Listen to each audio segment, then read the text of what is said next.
बिस्मिल्लाहिर्रहमानिर्रहीम। अस्सलाम वालेकुम। आज मैं आपके साथ शेयर करूंगी भुना हुआ गोश्त की रेसिपी। बीफ भुना मसाला भी आप इसे कह सकते हैं। बहुत ही आसान है इस रेसिपी को बनाना।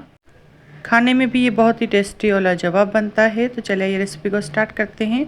सबसे पहले एक पतीला लिया है, उसमें मैंने हाफ़ कप ऑयल शामिल किया है।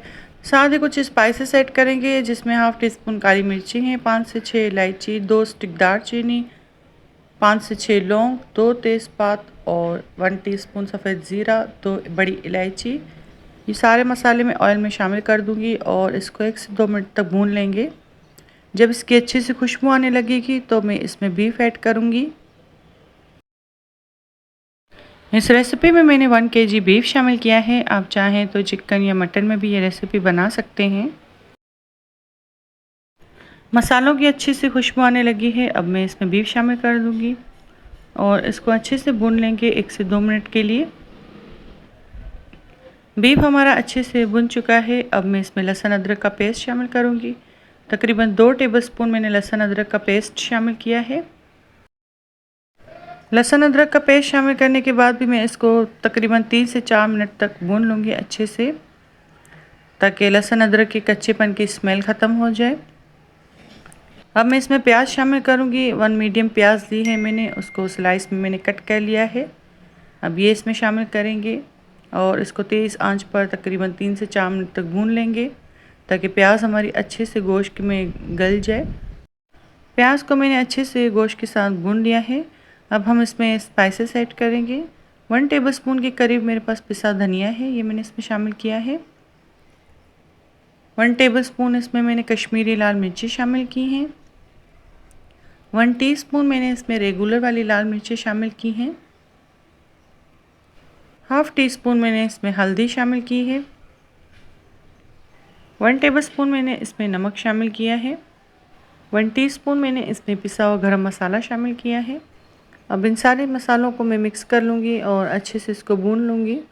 साथ ही मैंने 2 से 3 टेबलस्पून इसमें पानी शामिल किया है। जब भी आप मसाला ऐड करें तो पानी ज़रूर शामिल करें, ताकि मसाले हमारे जले नहीं। मसाला हमारा अच्छे से भुन चुका है और जो पानी इसमें शामिल किया था वो भी खुश्क हो चुका है। अब मैं इसमें दही शामिल करूँगी। तकरीबन हाफ़ कप के करीब मैंने इसमें दही शामिल किया है। दही शामिल करने के बाद मैं इसको 10 से 15 मिनट तक पकाऊंगी, ताकि दही का पानी खुश्क हो जाए। दही ऐड करने के बाद मैंने इसको 10 से 15 मिनट तक भून लिया है।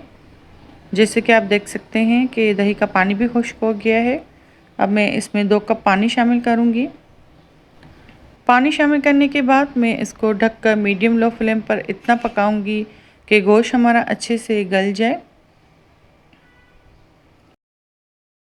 गोश्त को पकाते हुए तकरीबन 40 मिनट के बाद मैंने इसको चेक किया था, तो गोश्त हमारा अच्छे से गल चुका है। इस रेसिपी में मैंने टमाटर शामिल नहीं किए। अगर आप करना चाहें तो बीफ के साथ हाफ़ कप टमाटो प्यूरी भी इसमें ऐड कर सकते हैं। अब मैं इसमें तली हुई प्याज शामिल करूंगी, तकरीबन हाफ़ कप के करीब। इसको मैंने हाथों से क्रश कर लिया था और वो मैंने इसमें शामिल कर दिया है। प्याज ऐड करने से सालन में बहुत ही अच्छा फ्लेवर आता है और जायके में भी ये बहुत ही अच्छा लगता है खाने में। प्याज ऐड करने के बाद मैं मीडियम लो फ्लेम पर इसको पकाऊंगी 10 से 15 मिनट के लिए। 10 से 15 मिनट हो चुके हैं और प्याज हमारी अच्छे से भुन चुकी हैं। अब इसमें हाफ़ कप पानी शामिल किया है। शोरबा आप अपनी मर्ज़ी से रख सकते हैं, कम या ज़्यादा। आप पानी ऐड ना करना चाहें तो स्किप भी कर सकते हैं। इसी के साथ मैंने इसमें धनिया चॉप करके रखा हुआ था, ये मैं इसमें शामिल करूँगी तकरीबन हाफ़ कप के करीब। हरी मिर्चें मैंने इसमें शामिल की हैं तकरीबन 4 से 5 अदद, ये भी मैं इसमें शामिल कर दूंगी। पिसा हुआ गरम मसाला लिया है 1 टीस्पून। 1 टीस्पून मैंने इसमें पहले शामिल किया था और 1 टीस्पून मैं इसमें अब शामिल कर रही हूँ लास्ट में, ताकि इसमें खुशबू बहुत ही अच्छी आए। ये सारी चीज़ें मैंने ऐड करके इसको दम वाली आंच पे रखा था तकरीबन 10 से 15 मिनट, ताकि इसका ऑयल भी ऊपर आ जाए। फिर हम इसे डिश आउट करेंगे। तो ये है जी हमारे भुना हुआ गोश्त की फ़ाइनल लुक। बहुत ही मज़ेदार, बहुत ही डिलीशियस बन के तैयार हुआ था। एक बार मेरे कहने पर इसको ज़रूर ट्राई कीजिएगा। ईद पर अपने मेहमानों को बना के इसको सर्व कीजिएगा और मुझे अपनी दुआ में याद रखिएगा। वीडियो अच्छी लगी हो तो लाइक शेयर करें। चैनल पर नए हैं तो चैनल को सब्सक्राइब करें। मिलते हैं किसी नई रेसिपी के साथ, तब तक के लिए अल्लाह हाफिज़।